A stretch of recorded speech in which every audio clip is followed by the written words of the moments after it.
final against Judd Trump last year, the atmosphere that was generated was the best atmosphere I've ever played in my life. So it's an atmosphere I'd love to get back there again, and that's what I'm going to be trying my best in the next couple of weeks to get myself ready for that. Yeah. Fred, looks wide open this year. I don't think it could be any more wide open. I think it's easier to pick the winner of the Grand National than it is of this competition this year. 5-1 the field. Judd Trump there 5, John's 8. If you made me have a bet, I'd back John, because I think pride comes into it, and the champion always wants to go back and do it again. But I think it's very, very open, and if it's half as good as last year, I'll be more than pleased. Barry, John touched on the atmosphere in the final last year between Judd Trump. It was a fantastic tournament last year, wasn't it? It was terrific. I have to say, the final, the hairs on the back of my neck went up when they stood and the two players walked in. And I looked around and I thought to myself, yeah, this is what these big sports events are all about. You know, it's the punters telling you what they wanted, the fact that they turned up in such numbers, and ticket sales this year have smashed last year completely. I mean, I think we're going to be very close to saying there's not a ticket left for any session. Already the last week's completely sold out. The early stages of the first weekends, and you know, there's just the opening few days of the first week. And of course we don't know the draw yet. The draw's going to be at TalkSport next week, I think 1:30, live in their studios. And you know, that's going to throw up some games, because as everybody's already said, this tournament is wide open. It's wide open. You know, you've only got to see some of the results this season, some of the new winners. You realise these guys are, as they say on the PGA Tour in America, these guys are good. They're very good. And I wouldn't want to be. I've always wanted to be Fred Dunn in another life. You know, but this year, I don't want to be Fred Dunn. I don't want to have to lay prices in this tournament, because I think there's going to be bargains out there. There's going to be form horses coming through that maybe Fred and his little lieutenants are not quite aware of. I think, boys, this doesn't apply to me because I'm not allowed to bet, nor are the players, as you know, under our rules. But for the punters, it's fill your boots time, compliment of Fred. Stephen, you're having a cracking season, going into the Crucible in good form. Yeah, it's all down to Barry's good work for myself, giving us tournaments to play in, week out. I really struggled a couple of years ago when we had 6 events. Felt like I had a monkey on each shoulder, screaming at me every shot I took on. And the PTCs, however people have looked at them, have been a big thing for me. Playing week in, week out. You know, I can't remember the last time I practiced, solo practice on my own for the last 3 months. So it's obviously I've been out there earning rather than practicing. So it's been a great 3 months, and I'm really looking forward to playing in the World Championships this year. Quietly confident, but I think everyone else is as well. So it's going to be tough. For what John's done, he knows how hard it is to win there, and it's a tough place to go and play, but very enjoyable at the same time if you've got some confidence there. So I'm bang up for it. Looking forward to the draw. And hopefully it'll be a cracking tournament like all the rest have been in the past. Right, let's open the floor then. Come on, questions then, please. John, is there anyone you want to avoid? No. I think if I can get myself right in the next couple of weeks, no, there's not. I obviously respect now all the qualifiers that will come through, but no, I'm not too worried now who else I would have to play or not.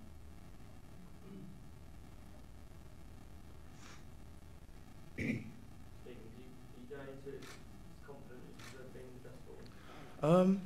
I was just saying earlier on that I won a tournament before the World Championships a few years ago.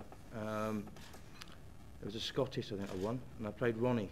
Got to 10 each with Ronnie, feeling good, and then didn't see where he'd gone. He went ton 90 in about 15 minutes at the end of the match. I felt good that year until he did that, but Mark Williams played outstanding in the semi-final against me. I've not really done myself justice there for a few years now. It's been hurting. It's a tournament that you want to go and play well. You want to play your best stuff, and the venue and the tournament sets yourself up to play your best stuff. But if you're low on confidence, it's a tough place to go and play. It's a really tough place because no one can help you.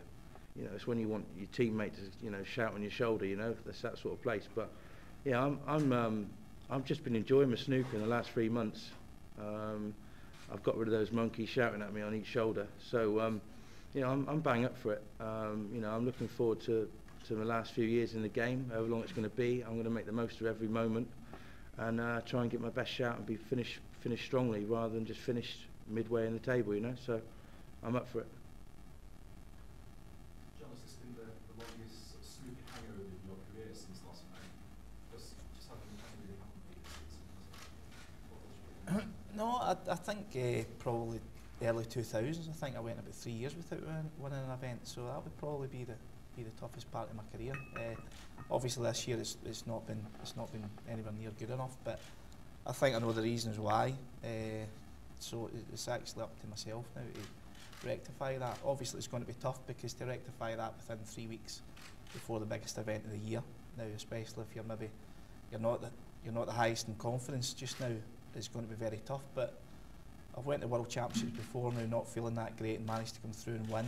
And I've went there, I suppose, last season where lots of people were maybe expecting you to do well, and I managed to hold myself together and win it. So I've done it from both ends, but now to actually go and win it this year would probably be amazing, because, as I say, now my performance has been nowhere near good enough. But as I say, if I can get that right in the next few weeks, and if I win my first game at the Crystal, then it can all change. But I think the first game is a very important game. I think if you can get through that and then you feel as if you're involved in the tournament, things can then happen for you. But as I say, the first game, especially when you're kicking it off, I've done it 3 times before, you kick it off, it's the most nerve-wracking experience you've got as a snooker player, to be kicking that event off at 10 o'clock on Saturday morning. Now you don't feel pressure like it, and I'm sure it'll be the same again come 2 weeks. But no, as I say, no, we'll wait and see what happens, but we'll go there, try my best.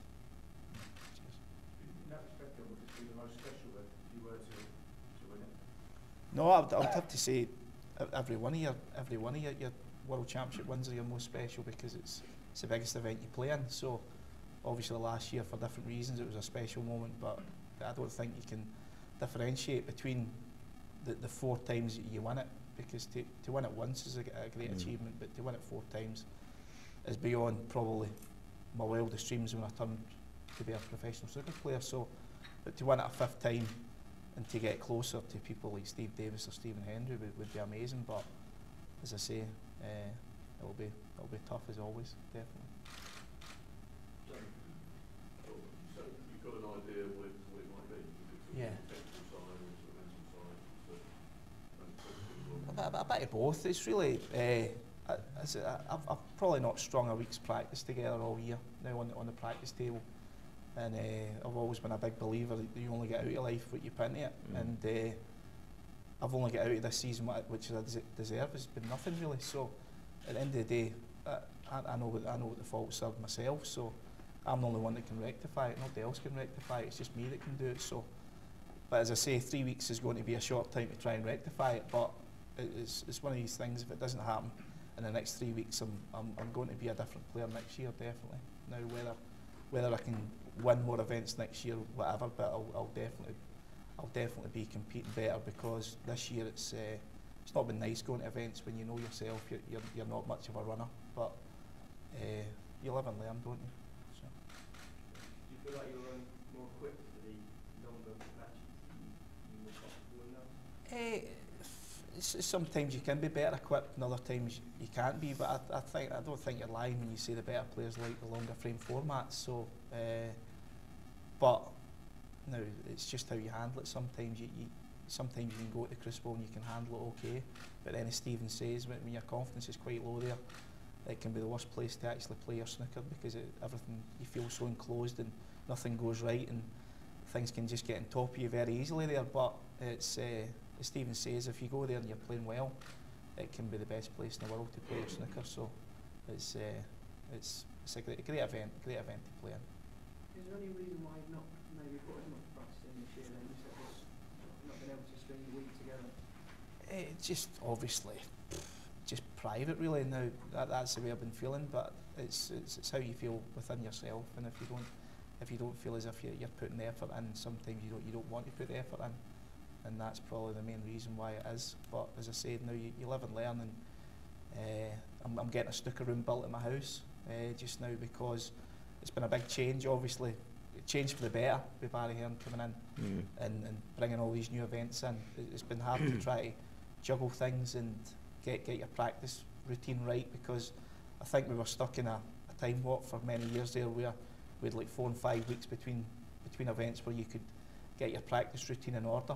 Whereas Stephen says he's been on a bit of a roll this year, and he's basically not really needed to practice because he's been doing well in events. But next year, obviously, when I come back from events, you maybe spend a bit of time with your family, but you can also go in and you can sharpen up your game, which I just wasn't feeling as if I wasn't wanting to really go to the club really to play. And as I say, if you don't put the work in, you don't get anything out. So that's one of the reasons I'll be changing next year. Is it fair to suggest, John, you may have lost your hunger, passion for the game without realising it, but now it's kind of dawned on you that over time? Yeah, I think just when you get round to obviously playing the World Championships again, it's reigniting your hunger really. And first and foremost, you don't want to go there and you don't want to fall flat on your face. Saturday morning, Saturday night, you don't want to be first out the tournament, which can easily happen. So that's probably a bit of a desire as well, that you want to be there and you want to give a good defence to your title. But as I say, it's going to be tough. It's going to be very tough, but something now to look forward to hopefully in the next two weeks to get myself ready. Runs to the latter stages of the tournament, do you get as much or more satisfaction from the crowd than a few years ago? It's a good question, yeah. Well, first and foremost, it was an achievement for myself to get back in the 16, and then that gave me a bit of belief. But I was just saying earlier on again that I just wanted to be in front of Ronnie by a few thousand points. I didn't want to be 15 and Ronnie be 16, because if he goes into one at any moment, I'll be 16, and looking at all the hard work I've put in, could be undone. But yeah, he beat me in the German tournament, and then I felt good from that. I played awful, but I felt good. And then Ding beat me in the Welsh, and then I went out to China and got to a final, and then won for the PTC, and then I played okay in China last week. And yeah, I'm enjoying every moment, but the love's come back for the game, and that's the bottom line. I had five or 6 weeks off in between events. You can't play this game to any standard. You know, you want to spend time with your family. You're not earning, and that's a horrible combination, really. It's better to be earning to have time with your family, and doing yourself justice. You know, I had a couple of seasons that people thought I'd stop playing. You know, where I wasn't getting on TV. I was 20 in the world, and that's all changed down to Barry and all the new events. And I'm taking every day as it comes and enjoying getting out of bed in the mornings. You know, what we've seen, and we're seeing even today, you know, this morning I understand there's been a maximum break in the qualifying rounds. Right. You know, so these kids, these boys, these men are playing better than they've ever played before, which is one of the reasons why Fred's got this headache of what price to lay people, because they're all capable on their day, given the opportunity. But the year when we're trying to get the country back to work, snooker's leading the way. And the only way to get around these problems, whether it's a national problem or a sporting problem, is to graft, to go to work. You cure a recession easily. You start an hour earlier, you finish an hour later. It's not rocket science. The increase in productivity alone carries you forward. That's as a country is what we've got to do. In a sport, what we had to do was create events, give youngsters, give established players more opportunities to earn their living playing their chosen sport. And pretty well all of them have grasped the nettle. I mean, Stephen is a wonderful example of a bloke, you know, without being unkind to him, was going nowhere. You know, and John's talking about falling out of love with the game. You know, these are very bad things to have hanging over a sport. And what's happened in the last 12 months, snooker's gone back to work. There are every events, there's weeks, there are no weeks when there aren't any events. And this is going to get busier and busier. You know, next year we'll announce more events. So you've got to decide whether you're a professional sportsman or a part-time playboy. Part-time playboys lay in bed and go skinny. Professional sportsmen make money for their families and for their future. And the same as people like me and Fred do, is we build our own businesses because we have a plan. We want to leave a legacy, we want to be successful, and we want to have fun. And participating in your chosen sport surely has got to be the best job in the world. To get paid for doing something like this. So for me, I have no sympathy whatsoever to anyone who moans about working. I have sympathy for those who can't get a job. That's the extent of my sympathy, because I judge people by the same way I judge myself. But over the year, you know, we've seen prize money's now doubled in 2 years. And it's going again next year. We're seeing TV ratings domestically on BBC beginning to rise again after years of being in the doldrums. We're seeing our television ratings on Eurosport advance so much that we are now the #1 televised sport on Eurosport, beat everything. Of course, the story of success in China seems to know no bounds. There's going to be 6 ranking events in China next year.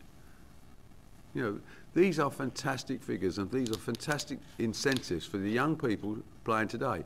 And the warning signs out there for the established stars that we see today, you better be good. Because you can't get away with anything anymore. You can't hide.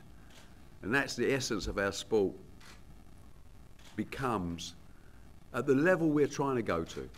And it's no secret that I'm a big fan of the golf model. You know where these blokes, you know what they do every week? They have a practice round, followed by a pro-am, followed by 4 rounds of golf. They finish on the Sunday. On the Monday, they're flying somewhere else. It's every week of the year. I'm a big fan of the tennis circuit. They play 5 setters. Sometimes it takes 3 or 4 hours. They play the following day, and they play every week of the year. These guys have lifestyle, they have money, they have success, but more importantly, they send a message out to all the kids who are picking up a cue for the first time. Look what you can do. Look what you can achieve. And that's where we're coming. And the pinnacle of all this is the Betfred. I don't even call it the World Championships anymore. I call it the Betfred. I'm a brown noser, I know that. But with good reason. The fact is, this is the greatest sporting event in the calendar in this country. This sits up there with Wimbledon. It sits up there with test matches. It's one of those rarities, in case you haven't noticed. It's called Sport on BBC. Goodness me. Is that a dying breed? The Grand National's off. The World Snooker, the Betfred, stays on. And it's going to be broadcast all around the world. And as they say in the boxing programs, you know, when you start boxing, for the tens of thousands in attendance and the hundreds of millions around the world, gentlemen, we give you one of the great British traditions, the Betfred World Snooker Championships. It doesn't get any better. And we may have the winner on the top table. A bloke that's done it before, a multi-champion, knows exactly what he's got to do. He's the toughest nut on the circuit, bar none. Bar none. This man is so mean you really don't doubt his Scottish parentage. He wouldn't give you a foul. And Stephen Lee, for me, is the greatest advert I have on what can go right in snooker and justifies all the plans we've had. A bloke that was going nowhere is now tipping taxi drivers. I was waiting for it. This geezer is a different class. He's made more money than me and Fred in the last couple of months. But we're not envious because he's done it on his own. He's got off his backside, he's put the work in and he's playing. But you look at these kids coming through 4 or 5 qualifying matches before they make the hallowed turf of the Crucible. And for those traditionalists out there, we're not going to change anything dramatic in the World Championships now or in the future. The sheer eccentricity of this event, where you can have a semi-final that takes 3 days to find a winner. Where on earth does this come from? If you talk to Americans, they think we're mad. They don't even understand having a draw in football, let alone 3 days to decide a winner of a semi-final. But in a way, it adds to the mystique of this fantastic tournament. And that won't be changed going forward. There may be changes in seeding and formats going forward, whether we think that some people should come in at earlier rounds rather than have these 5 rounds suicide packs going on, because it's hard work. But when you get to the Crucible, you know, well, these blokes have earned their way there already. So I'm looking forward to this. I know Fred is. Before you all ask, you know, obviously this is Betfred's last year under our current contract. And Fred and I have known each other for many, many years, and we know each other well enough to sit down for one of those glorious moments of arm wrestling which after Fred bought the totes, I've got a feeling he might be slightly better at arm wrestling than me. He mugs me every year. Yeah. I wish I was born early enough to get up early enough. But when it comes to it, we have a great partnership with Betfred. They love their snooker. And we know they love their snooker because they do the little things that other sponsors don't do. They make sure they keep talking to us all the time. They make sure they're at all the functions. They make sure Fred, I remember sitting with Fred the first year, I think it was about 3:30 in the morning, you and your good wife, while we were trying to get over what was a rather long final and get through rather too many bottles of red wine. Well, I was anyway. We like sponsors that like us. And we like sponsors that believe in what we believe in. And there is no way this sport will not be something sensational over the next few years, because I have the manpower and I have the support of the players to make sure it's going to happen. And with the television broadcasters in line and the sponsors on our side, I can promise you now, snooker, you'll never look back on the years that have gone. That's history. What we're looking to do is we're looking forward, and we're going to make everybody millionaires.